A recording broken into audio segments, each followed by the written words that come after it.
Hello students, welcome to Vilinks online classes. आज हम लोग हिस्ट्री के जो इंपॉर्टेंट क्वेश्चन है उसको डिस्कस करेंगे। अगर आपने हर एक चैप्टर में से इतने क्वेश्चन प्रिपेयर कर लिए तो यकीन मानिए जितने भी एमसीक्यू को छोड़ दिया जाए तो जो भी आपके क्वेश्चन होंगे, शॉर्ट क्वेश्चन, लॉन्ग क्वेश्चन, वो सब इसी में से आपके आएंगे। इसीलिए जो भी मैं इंपॉर्टेंट क्वेश्चन अपलोड कर रही हूँ उसको एटलीस्ट आपको कंप्लीट जरूर करना है। बाकी इन चैप्टर्स के मैं एमसीक्यू बहुत जल्दी अपलोड कर दूंगी। बाकी आप लोग मुझे कमेंट करके ये भी बता सकते हैं कि आप लोग एक साथ हिस्ट्री के पूरा इंपॉर्टेंट क्वेश्चन चाहते हैं, चैप्टर वाइज चाहते हैं। जैसा आप लोग कहेंगे उसके अकॉर्डिंग मैं क्वेश्चन अपलोड कर दूंगी। ओके, चलिए स्टार्ट करते हैं। पहले हम यहाँ पे बात करेंगे चैप्टर 7 और चैप्टर 9, दो चैप्टर के यहाँ पे इंपॉर्टेंट क्वेश्चन।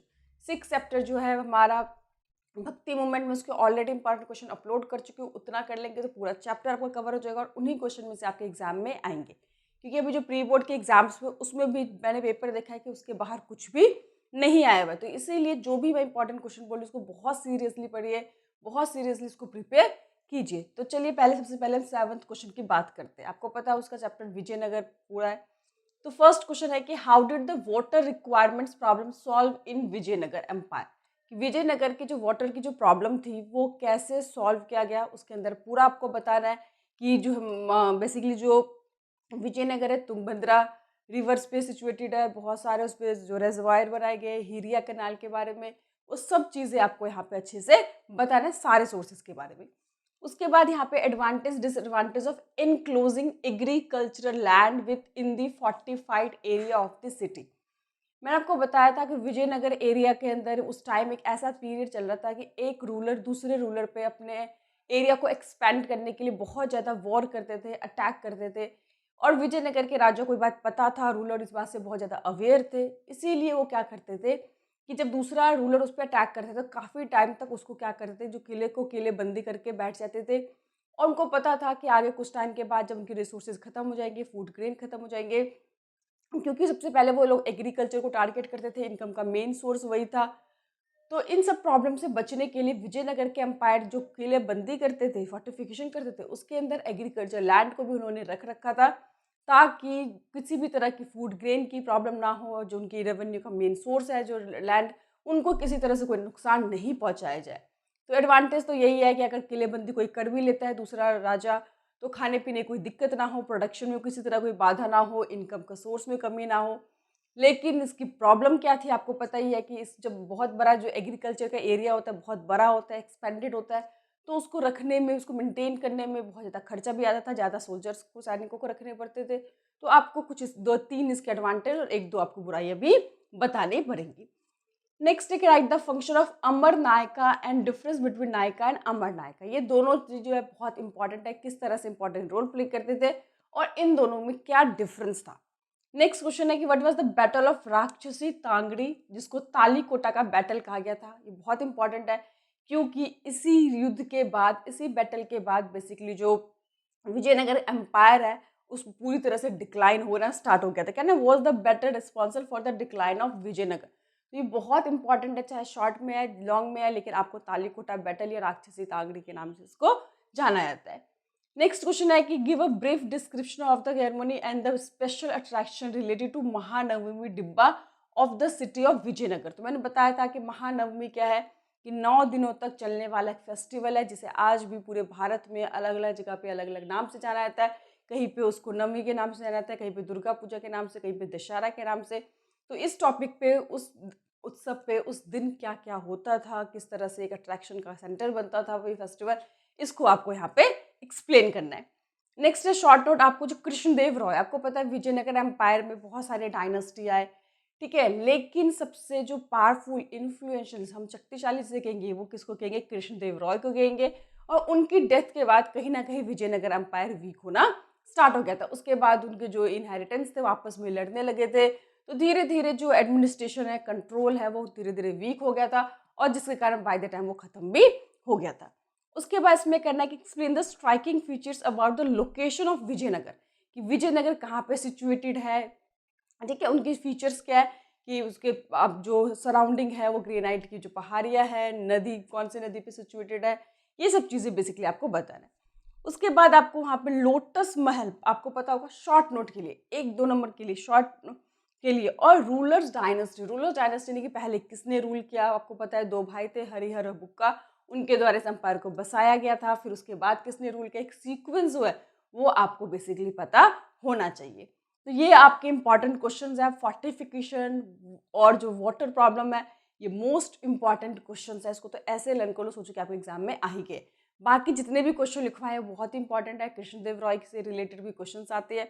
अगर आपने इतने क्वेश्चन, ये आप यहाँ पे 7-8 क्वेश्चन है प्रिपेयर कर लिया, तो पूरा चैप्टर आपका अच्छे से कवर हो जाएगा। मैंने इसके नोट्स और आंसर भी विनिंग टेस्ट में डाल रखे हैं। कोई भी दिक्कत हो, प्रॉब्लम, आप मुझे कमेंट कर सकते हैं, या कोई आंसर नहीं मिल रहा है तो मैं आंसर भी आपको प्रोवाइड कर दूंगी। तो ये बेसिकली 7 की बात हुई।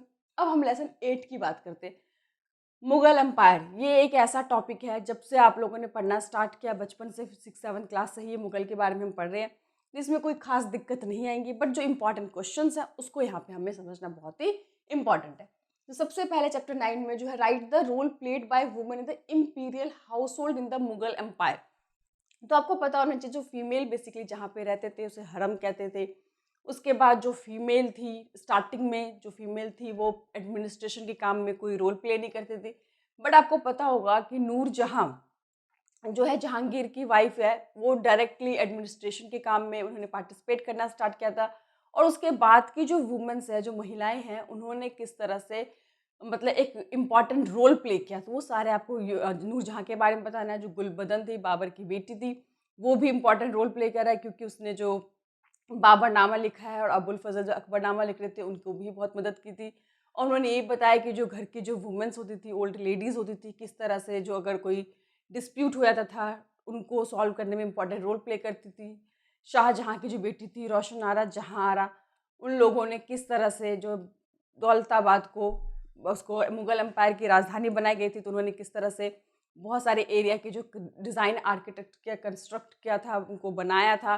उसके बाद जो बहुत सारे जो फीमेल्स थी, उनकी जो इनकम थी वो मनसबदार के इक्वल थी। कई लोगों ने बिल्डिंग बनाए, बाग बनाए, ये सारे इंपॉर्टेंट रोल उनको प्ले किया क्या गया था, वो यहाँ पे आपको बेसिकली बताना है। नेक्स्ट क्वेश्चन है, describe the characteristic feature of the Mughal chronicles. आपको पता है कि मुगल क्रॉनिकल्स बहुत इंपॉर्टेंट है, क्योंकि उन्होंने कुछ इंपॉर्टेंट चीज़ों के लिए, उनका कोई मेन ऑब्जेक्टिव होता था। जैसे कि सबसे पहले जनता को ये बताना कि कोई भी जनता सरकार यानी कि राजा के अगेंस्ट नहीं जा सकते। अगर वो जाने की कोशिश भी करेगी तो सक्सेस नहीं हो सकते। दूसरी बात कि राजा कितने पावरफुल है, और आने वाले जो भी उनके बच्चे होंगे, न्यू जनरेशन होगी, उनको मुगल एम्पायर के बारे में पता होना चाहिए, किस तरह एडमिनिस्ट्रेशन चलाते थे, किस तरह से वो राजा रूल करते थे। क्रॉनिकल जो है बेसिकली जो कॉर्टियर्स होते थे उनके द्वारा लिखवाए जाते थे।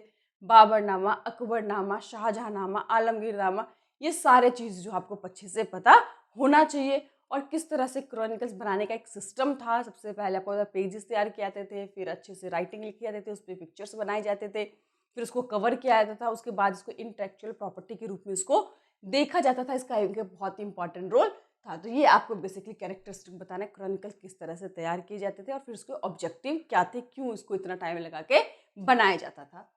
नेक्स्ट है कि Akbar try to tie his empire in one thread.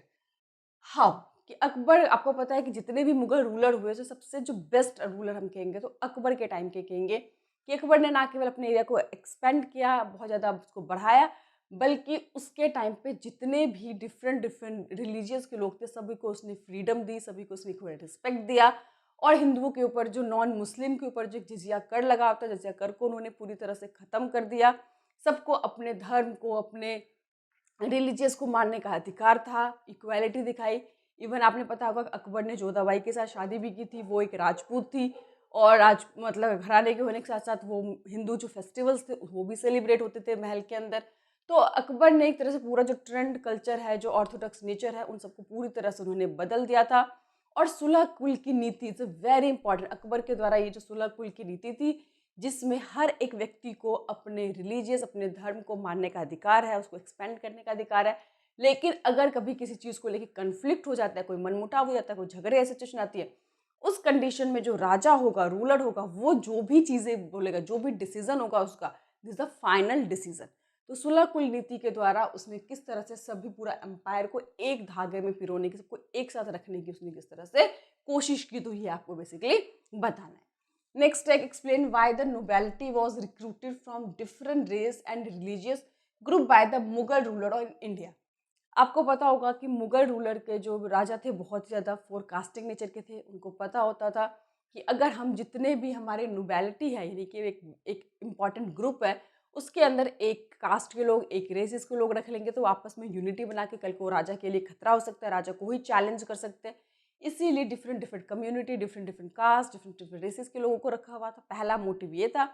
दूसरा, अगर सभी डिफरेंट डिफरेंट कास्ट रिलीजियस के लोगों को रखेंगे तो एक क्या होगा कि इक्वालिटी भी दिखेगी कि हम सभी तरह के लोगों को इक्वली प्रमोट कर रहे हैं, हम उनको मेरिट के बेसिस पे, इंटेलिजेंस के बेसिस पे उनको रखा जा रहा है। कौन सा पोस्ट किसको दिया जाए, किसको कितनी पावर दी जाएगी, ये डिपेंड करता था कि उस व्यक्ति का राजा के साथ कितना अच्छा रिलेशन है, वो राजा के टुवर्ड कितना रॉयल मतलब लॉयल है, कितना उसके राजा के साथ अच्छे रिलेशन है, कितना अच्छा काम करा, उसके बेसिस पे उनको बेसिकली अच्छे पोस्ट दिए जाते थे। तो ये एक बहुत इंपॉर्टेंट क्वेश्चन है, इसमें आप अच्छे से इसको याद करना है कि ये नोबेलिटी के ऊपर बहुत इंपॉर्टेंट बार बार क्वेश्चन आया हुआ है। नेक्स्ट है the heart of Mughal empire was its capital city, explain with example. देखो, ये जो कैपिटल होता है किसी भी राजा के लिए, एम्पायर के लिए बहुत ही इंपॉर्टेंट रोल प्ले करता है, क्योंकि जो दरबार लगता है, जो एक तरह से जो कोर्ट सजता है, वो कब सजता है, जहाँ पे मुगल की या किसी भी राजा की कैपिटल होती है। तो हमें पता है कि 1526 में बाबर आया, उसने लोधियों को अटैक किया, फर्स्ट पानीपत का बैटल हुआ, आगरा पे उसने कैप्चर किया। मात्र 4 इयर्स उसने भारत में रूल किया और 4 साल के अंदर उसने बहुत बार कैपिटल को चेंज किया। उसके बाद जब अकबर आया तो उसने फतेहपुर सीकरी को बनाया। उसके बाद जब शाहजहां आया तो दौलताबाद यानी कि दिल्ली को उसने कैपिटल बनाया। तो कि कैपिटल बनाने का, ये चेंज करने का क्या एक सिस्टम होता था, क्या कैपिटल इंपॉर्टेंट रोल प्ले करता था एक रूलर के लिए, एक राजा के लिए, ये आपको बेसिकली इसके अंदर इंपॉर्टेंट बात बतानी है। नेक्स्ट है सीक्वेंस ऑफ मुगल। मुगल का सीक्वेंस यानी किस तरह से पहले बाबर आए, फिर हुमायूं आए, जहांगीर आए, अकबर, ये सारे आपको जो सीक्वेंस है उसको आपको याद करना है। उसके बाद फर्स्ट बैटल ऑफ पानीपत और सेकंड बैटल ऑफ पानीपत, ये भी आपको अच्छे से पता होना कि बाबर ने किसको हराया, सेकंड बैटल ऑफ पानीपत किसके साथ हुआ, ठीक है, अकबर, औरंगजेब तक जो आपको सीक्वेंसेस याद करना है, क्योंकि उसके बाद जो भी रूलर आए थे वो इतने स्ट्रांग नहीं थे, धीरे धीरे उनका जो कंट्रोल था वो खत्म हो गया था। और हमने देखा था उसके बाद जो ब्रिटिश शासन आ गए थे, उसके बाद तो मुगल एम्पायर की जो पावर थी वो ऑलमोस्ट खत्म हो गई थी, और 1857 के वजह रेवोल्यूशन के बाद तो पूरी तरह से खत्म ही उनकी हो गई थी। तो ये जो टॉपिक है, it's very important question. I hope आप लोगों को क्वेश्चन समझ में आ गया हो। कोई क्वेश्चन नहीं समझ में आ रहा, कोई आंसर नहीं मिल रहा, आप लोग मुझे कमेंट कर सकते हैं, मैं आपको रिप्लाई करूंगी। आपको जो भी आंसर है, किसी तरह की प्रॉब्लम हो, आप लोग कमेंट करके बताएंगे, मैं आपको प्रॉब्लम सॉल्व करूंगी। बाकी इन चैप्टर के और प्लस जो है वो भक्ति मूवमेंट है, उनके एमसीक्यू बहुत जल्दी आप लोगों को मिल जाएंगे। जिस तरह से मैंने पॉलिटिकल साइंस के 5 सैम्पल पेपर बच्चों को दे रही हूँ, आपको हिस्ट्री के भी 15 मार्च के बाद आपको बहुत जल्दी मिल जाएंगे। Thank you.